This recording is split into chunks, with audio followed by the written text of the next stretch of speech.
Hey, hello everyone, welcome back to Backbone Exotics. In today's video, we're going to be upgrading Appa's old enclosure. Appa is my Pacman frog because his old enclosure is starting to get a little bit too small for him, a little bit crampy, and we also have an extra 10-gallon enclosure, so might as well. So without further ado, let's get started with today's video.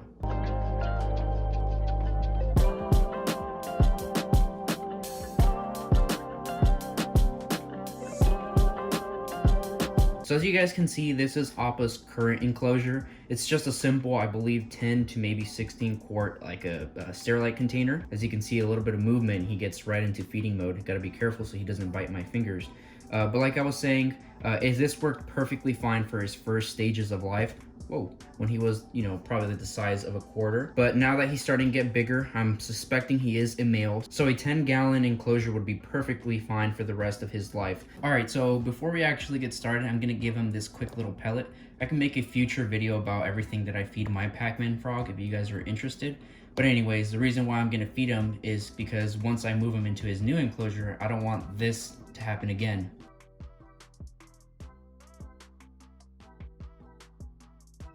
Believe it or not, that was like one of the most painful things I've ever gone through. It hurt way more than when a ball python bites me, because unlike a ball python, this dude just bit on my finger and just did not let go for a good 6 minutes. But anyways, let's get this guy a quick little pellet. There we go. And like I said, these are his little pellets. I can give you guys a review in the future if you guys are interested, but the reason why I love those pellets is because they are just jam-packed full of nutrients, and it's an all-in-one. So basically, if you do feed insects to your Pacman frogs, of course you have to alternate and give crickets, roaches, even some earthworms, just to make sure you're giving them the proper nutrition. However, with these little, whoa, sorry, I'll pull this out in a second, but like I was saying, with these little pellets, they're jam-packed full of the nutrients that he needs. So this is like a perfect staple diet, unlike other insects, like I was saying. And since one accidentally fell into his little water dish, we'll just give him another one. I just need to grab this good so he can just, there we go. All right, so now that that's out of the way, we're just gonna quickly put him back over here.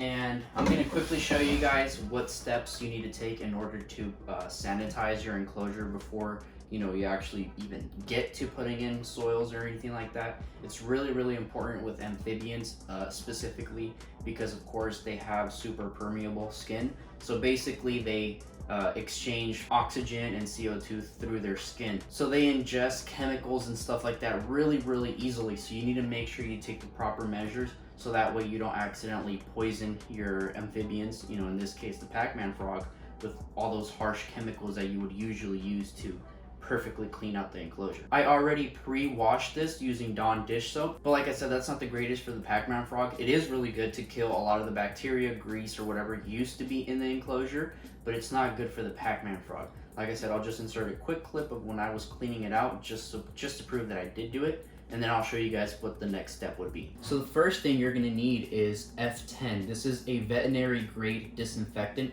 This is just super good. I can make a whole video separate about this. If you don't have this, I would say this is one of your top 10 reptile keeper essentials. So anyways, you can't just pour this in there because that's a really good way of killing literally anything that's in there. So you have to properly dilute it into water. So this is just my little spray bottle that I have.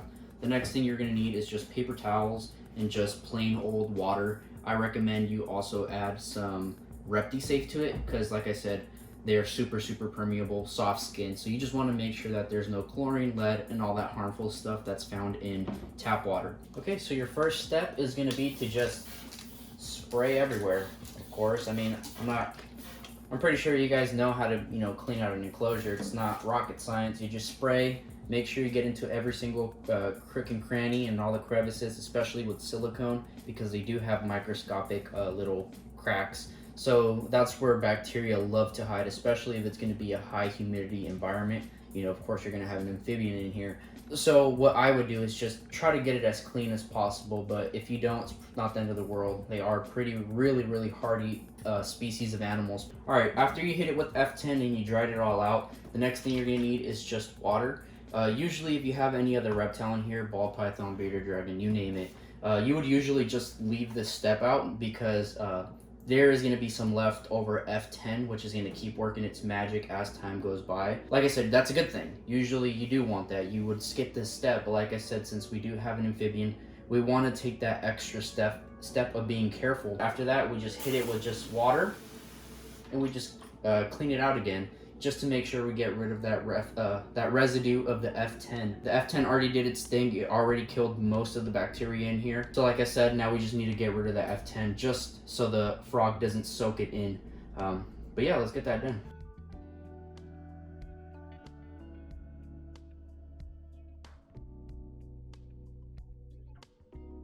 All right, so we're gonna make our enclosure bioactive because that's what his currently is. It's just a lot better in my opinion because that just reduces the amount of times you need to change out his bedding. Of course, the springtails are gonna break down the algae and all that harmful stuff that can, like I said, like I keep mentioning, that permeable skin. So, of course, like I said, that's gonna reduce that. Isopods are gonna break down his poop, again, bacteria. So, as you can see, it's a common occurrence. So, like I said, next is gonna be your substrate. Like I said, we're gonna use bioactive. The only thing that's not gonna be bioactive is going to be just the live plants. The reasoning that we're not going to be using live plants is because they are a burrowing species of frogs. So any plant that you do most likely is going to get dug up. Also too, I didn't do as much research as I should for plants, but like I said, it doesn't matter because I'm not planning on putting plants. But either way, like I'm saying, I didn't do research as to which plants are okay for Pacman frogs. Therefore, since I don't know, you shouldn't do it. So right now is a good time to stress. Always do your research. So like I said, this is our bioactive soil that we're going to be using. If you want a link to how to make your own bioactive soil, I already have a video, so I'll just include it, somewhere right here. It's going to pop up. So yeah, like I said, that's our next step. We're just going to fill up the enclosure with bioactive soil. You are going to have to do quite a bit because, like I said, they are a burrowing species of frogs. So you want to be able to let them fully submerge underneath their soil, if that makes sense. Since this soil is really fluffy, from time to time you do want to make sure you gently pat it down. You don't want to compact the soil because it's just going to make it a little bit harder for him to, dig in his soil. But like I said, since it is really fluffy, you might think that you're adding, up to 4 inches of dirt, substrate, and the next thing you know, you pat it down, you actually only have, maybe even half an inch to a quarter inch of soil. So let's just keep going.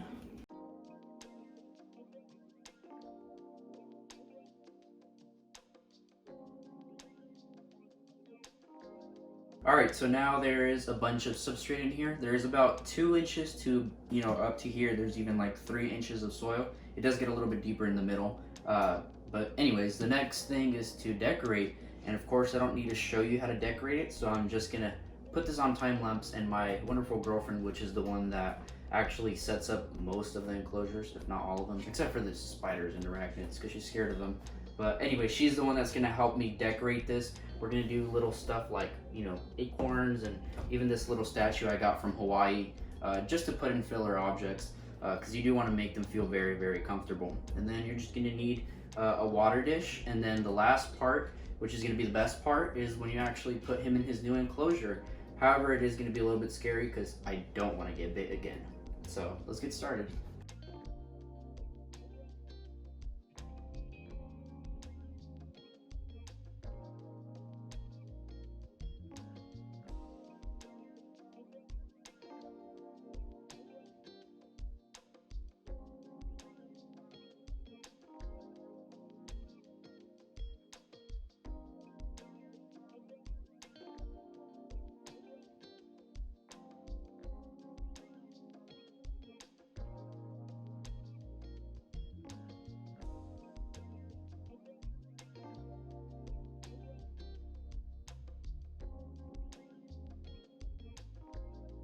So this is the general concept. Of course, this is subject to change because we're just doing what we have right now. But of course, we're always gonna move stuff around because, like I said, he's gonna, end up burrowing this statue, and we're never gonna see that again. So we're just gonna add objects as we go. And we're also going to take objects out as we go if, you know, it does seem to be a problem, especially like that little pine cone. So we are also going to add some springtails and some isopods, but we're going to do that off camera because, you know, there's nothing really to that. So the next thing is we're going to put them in there, so hopefully we don't get bit. Okay, so of course we're going to use gloves because we don't want our grubby hands full of oil and stuff to seep into his pores. So yeah, use gloves, and I also wet them. I'm not sure if you can see on camera. But right now, I'd be lying if I said my heart wasn't pounding because it freaking hurts. So first I'm going to, oh shit. Sorry, excuse my language, but I'm so scared of him. We're just gonna, oh, I just know I'm gonna get bit. Please don't bite me. Oh. Please don't bite me. Please don't bite me. Okay, so I think he got that out of his system. Now we're just gonna gently grab him.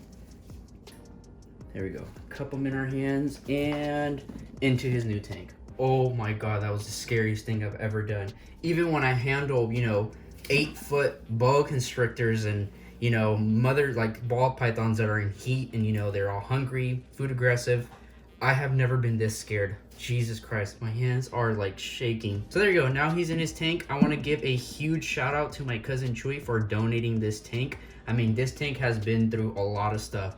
I've housed over 50 scorpions in it when I filmed that one video that, you know, one of my gravid females laid a bunch of baby scorpions. I also used this to breed mice while my hatchling ball pythons were still eating mice. And I mean, geez, we've used this for storage, a lot of stuff, and now its final resting place is for Appa. So, you know, I wanted to give a huge shout out to him. So yeah, let us know what you guys think of this simple enclosure, and if you have any other ideas of any other video that you would like us to film, please let us know in the comments section. Alright, so that's the end of the video. Please don't forget to like this video if you liked it, subscribe if you're new, and I'll see you guys next time. Goodbye.